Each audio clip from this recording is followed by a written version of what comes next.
Assalamualaikum warahmatullahi wabarakatuh. Hai guys. Kali ini saya akan membahas tentang demokrasi yang ada di dunia dan juga di Indonesia khususnya.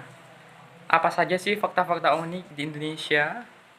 Bagaimana saran? Terus saja pantengin dan jangan di skip ya. Jangan lupa like, comment, dan subscribe. Pertama yaitu kita membahas tentang pengertian demokrasi sendiri. Istilah demokrasi berawal dari bahasa Yunani, yakni demokratia. Kata ini terbentuk dari kata demos dan kertos. Kata demos berarti rakyat dan kertos berarti kekuatan atau kekuasaan. Demokrasi sepadan artinya dengan kekuasaan rakyat. Kekuasaan ini mencakup faktor sosial, ekonomi, budaya, dan politik. Pengertian demokrasi secara umum adalah sistem pemerintahan dengan memberikan kesempatan kepada seluruh warga negara dalam mengambil keputusan, di mana keputusan itu akan berdampak lagi bagi kehidupan seluruh rakyatnya. Dengan kata lain, rakyat bertindak sebagai pemegang kekuasaan tertinggi. Bagaimana dengan demokrasi yang ada di Indonesia? Seberapa pahamkah Anda memahami tentang demokrasi yang ada di Indonesia? Demokrasi di Indonesia adalah suatu proses sejarah dan politik perkembangan demokrasi di dunia secara umum hingga khususnya di Indonesia. Indonesia merupakan salah satu negara yang menganut sistem demokrasi. Sistem pemerintahannya diselenggarakan dari rakyat, oleh rakyat, dan untuk rakyat pula. Yang kedua yaitu kita membahas tentang bentuk demokrasi. Secara umum, ada beberapa bentuk demokrasi. Di antaranya, yang pertama, sistem presidensial.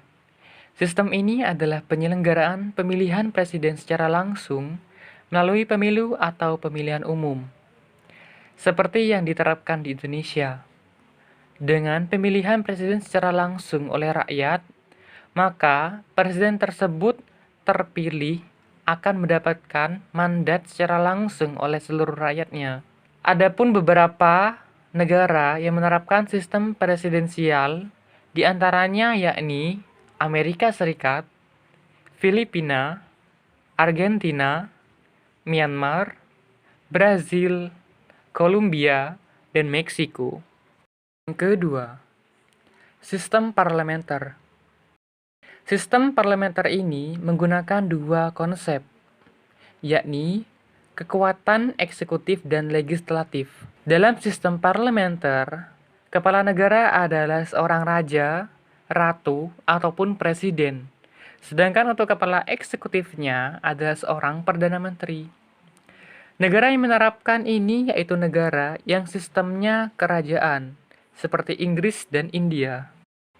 Di Indonesia pun pernah memakai sistem ini, namun berlangsung tidak cukup lama, hanya dalam hitungan beberapa bulan saja. Pada 14 November 1945 hingga 12 Maret 1946, sistem parlementer ini dijalankan. Ini terjadi di bawah kepemimpinan Perdana Menteri pertama di Indonesia, yaitu Sultan Syahrir.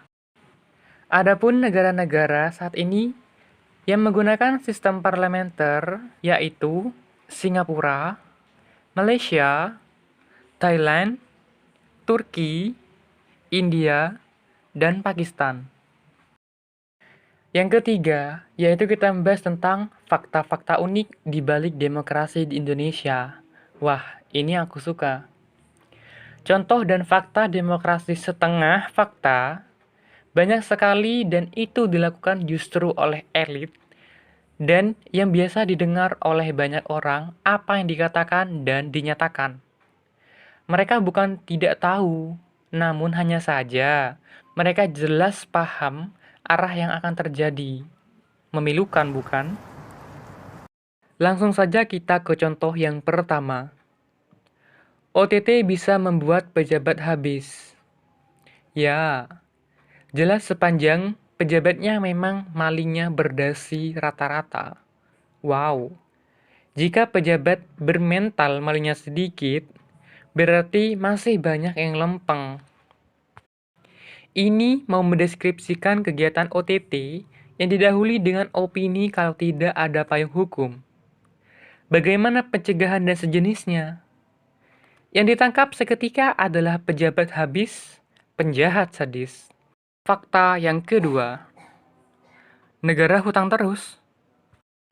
Ya, benar fakta. Tapi ketika diteruskan dengan siapa yang membayar, apalagi diketahui dengan kekayaan negara yang tidak sebanding, dan ditambah lagi pejabat mencuri tidak juga ditangkap.